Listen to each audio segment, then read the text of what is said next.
சிறுகீரை வெறும் பருப்பு இல்லாமல் சிறுகீரை கடைகளை தான் நான் காமிக்க போகிறேன்.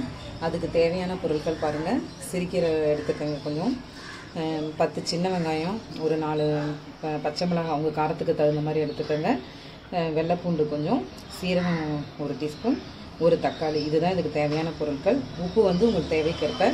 இப்போ வந்து நம்ம இதை மண்சட்டியில் தான் கடைய போகிறோம். இது எப்படி செய்கிறதுன்னு பார்க்கலாம். இப்போ அடுப்பத்தை வச்சு நம்ம மண்சட்டியை அடுப்பில் வச்சுக்கலாம்.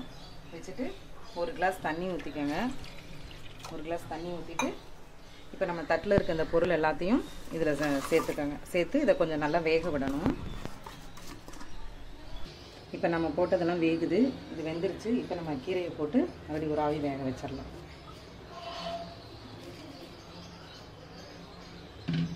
ஒரு கிளறி விட்டுக்கோங்க, அப்படியே வேகட்டும்.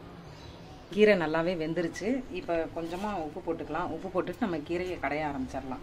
வாங்க இப்போ நம்ம கீரையை கடைஞ்சிட்டு வந்துடலாம்.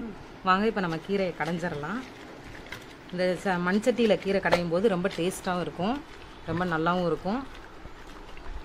பாருங்கள், இப்போ நல்லா கீரை நல்லா கடைஞ்சிருச்சு. இந்த மாதிரி மண்சட்டியில் வந்து கீழே கல் பதிச்சிருப்பாங்க. இந்த மாதிரி கல் பதிச்ச மண்சட்டி வாங்கி கடைஞ்சிங்கன்னா கீரை நல்லா ஈஸியாகவே கடைஞ்சிரும், நல்லா டேஸ்ட்டாகவும் இருக்கும்.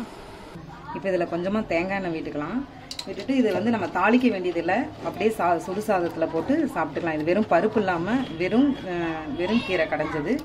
இது ரொம்ப நல்லா டேஸ்ட்டாகவே இருக்கும். நீங்களும் இதே மாதிரி செஞ்சு சாப்பிட்டு பாருங்கள். பிடிச்சிருந்தா எங்களுக்கு லைக் பண்ணுங்கள், ஷேர் பண்ணுங்கள், சப்ஸ்கிரைப் பண்ணுங்கள், கூடவே இருக்க பெல் பட்டன் அழுத்துங்க, கமெண்ட் பண்ணுங்கள்.